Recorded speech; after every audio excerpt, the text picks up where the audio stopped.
What's up agents, and welcome back to another Division video. We're at Air and Space Museum for a change. I put a few directives on and I made a slight change to a build I did the other day, but it's actually improved it. It's made it a lot of fun.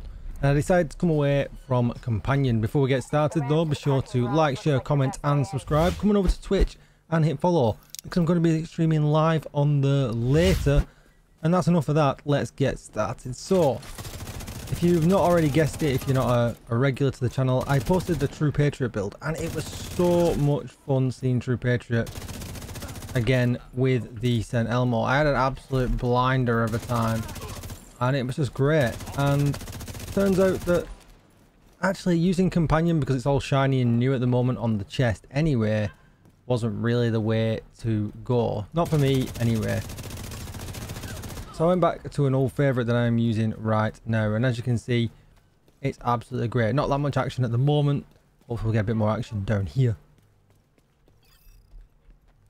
Secure the rail yard. Oh, I missed somebody. This guy got Fog of War on. Didn't hear him chirping. Right. Oh, there he is. Hi mate. Hey, don't shoot that. That'd be rude. Wow, he did shoot it. He was suppressed and he shot it. Blind fire and rockets. That's where we're at nowadays on the Division. Oh my god. Where did that come from? Bro, you up there? Bro, listen. I don't got time for this. I'm making a video. Alright, so we're going to go down. Can we go this way? I've never gone this way. Oh, you can. Learn something new every day after 4 years. True Sun's munitions detected. True Sun's munitions. What's up, bros?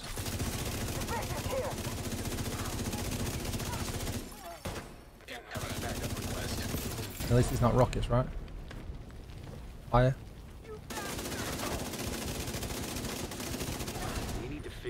And we have the fireworks as well. Absolutely lovely. I see.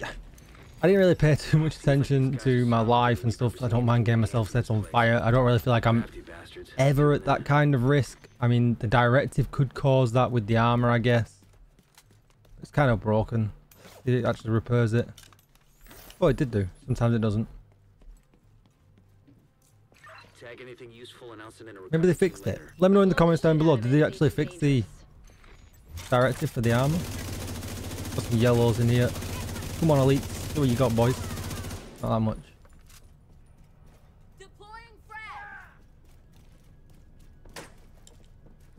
Now, obviously, shield game isn't everybody's idea, but feel free, you know, to run Banshee pulse if you want to. Defender drone.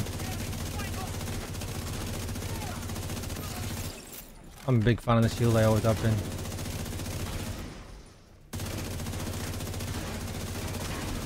As you can see, it's all no problem. So let's head over to the base of operations, show you the changes that I made. And the true story here is that the extension in the mag without dropping too much damage is just so worthwhile in the difficulty of content that we have right now. Obviously, we have got way more powerful than we were a year ago, especially with expertise, and new gear being introduced and new guns being introduced that just better than what we've had previously.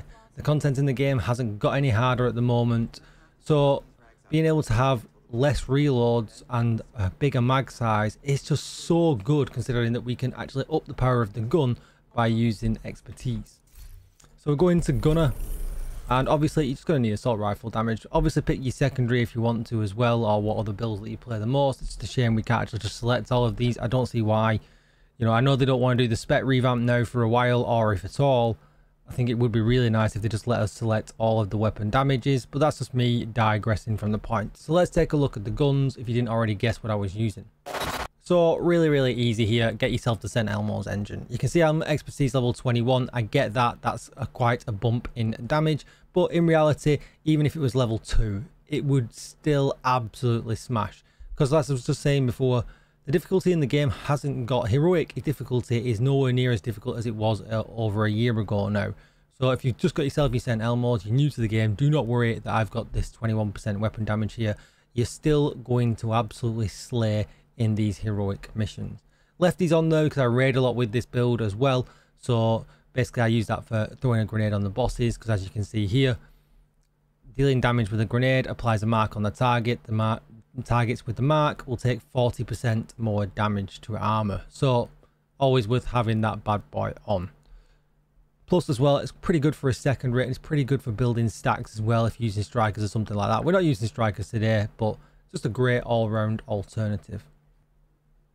Won't talk too much about my offhand. I tend to use the card. I kind of like it. It gives a skill to you if you need it. As you can see, I'm really not that bothered about it. I didn't up the pistol damage at all. Close and personal, because you tend to be a bit closer when you're using your card. But you can use whatever you want. You know, you could use something like Optimist if you wanted to. You know, Preservation if you want another way of getting life back. But I never ever switched to it, so it just is what it is. I just like how the card fires for them emergency bullets if I do ever need it. So we'll start off with the chest piece here. It's a group or chest piece with critical hit damage, weapon damage, crit hit chance, and crit hit damage. And we've got Obliterate on the talent, my absolute favourite chest talent in the game. Critical hits increase total weapon damage by 1% for 5 seconds, and it stacks up to 25 times. And that just stacks so quick, as long as you're at critical hit chance cap, which is 60%. And I'll show you how we get there in just a moment. Obviously, you can see here, that's how we've started to get there with the 6% here. But if you don't have one of these chests, do not worry. You could actually use something like, if I scroll down here, I'll have one somewhere. He says, maybe I've not got one. No way.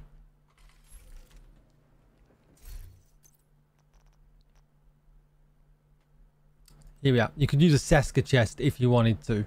I don't know where my other Seska chest has gone, but here's a good example. You could use Seska chest like this, farm one just like this, weapon damage, crit hit chance, crit hit damage, and you can put Obliterate on the talent slot at the bottom, and that would be absolutely fine as well, because we're just getting the critical hit chance here instead of the critical hit damage. And that way then you can just use your mods to kind of even it up to get to 60% critical hit chance, or as close to as possible. With this being 10%, you'll actually land at closer to 58% critical hit chance, or you risk going over the cap and it's really not worth it. So although Seska is a good alternative, Grupo is definitely the way to go. Backpack time, we're going with the Fenris because we're using assault rifle. So 10% assault rifle damage here, weapon damage, crit hit chance, crit hit damage, and critical hit damage in the mod slot with vigilance because we're using the shield.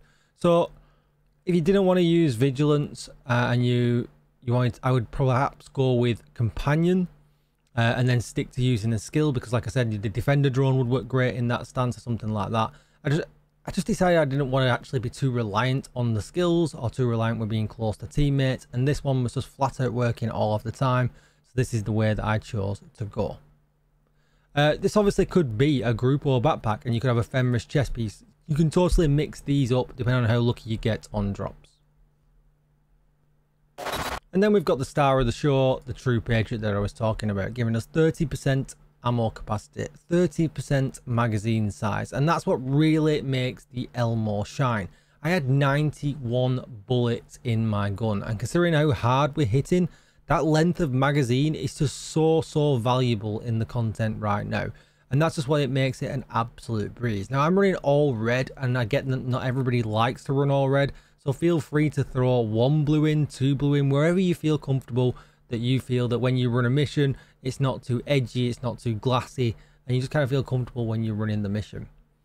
So as you can see here, True Patriot, and then we get the red, white, and blue, which I do think could do with a little bit of a look at from a developer point of view. We kill things so quickly now that we don't necessarily always get the benefit from it. It is nice on bosses and sometimes the elites and you know, and things like that. But it would be nice if it got a little bit of a pass just to make us be able to apply it in some lesser difficulty situations. Every 2 seconds, enemies you shoot receive a stacking debuff of red, white, and blue. The red amplifies enemies' damage taken by 8%, which is great because that applies for your entire team. Shooting the enemy repairs the attacking agent's armor by 2% once every second, and I mean that kind of doesn't really do too much, even if you've got a full blue build, but I guess it's better than nothing. Recovery is recovery. And then blue decreases the enemy's damage dealt by 8%, which is nice because, you know, if this is a big bad boss or a sniper or something that's really high impact hitting you, that's going to take that damage down, especially if you're all red like me. Full flag, enemies that die while under the effect of all 3 debuffs create a 5-meter explosion, dealing the damage equal to the total health and armor. Explosion damage is reduced on named enemy deaths. And again, that's kind of okay, but you don't really ever see the impact of it too much. It's more pretty than anything else. But don't take away, I know I've sounded pretty negative about that. The 4-piece bonus is really, really nice. The amplifying the enemy's damage taken by 8% is just super, super valuable. Looking at the stats on the mask, you can see I've got weapon damage, crit hit chance, and crit hit damage. And you're going to see a theme of that throughout the rest of this gear. So you can see here on the gloves, weapon damage, crit hit chance. On the knees, weapon damage, crit hit chance. And on the holster, weapon damage, critical hit damage. Shield's totally up to you. I mentioned that earlier on. I really do like the shield. I think once you get it to expertise level 10, it holds so much value with the regeneration.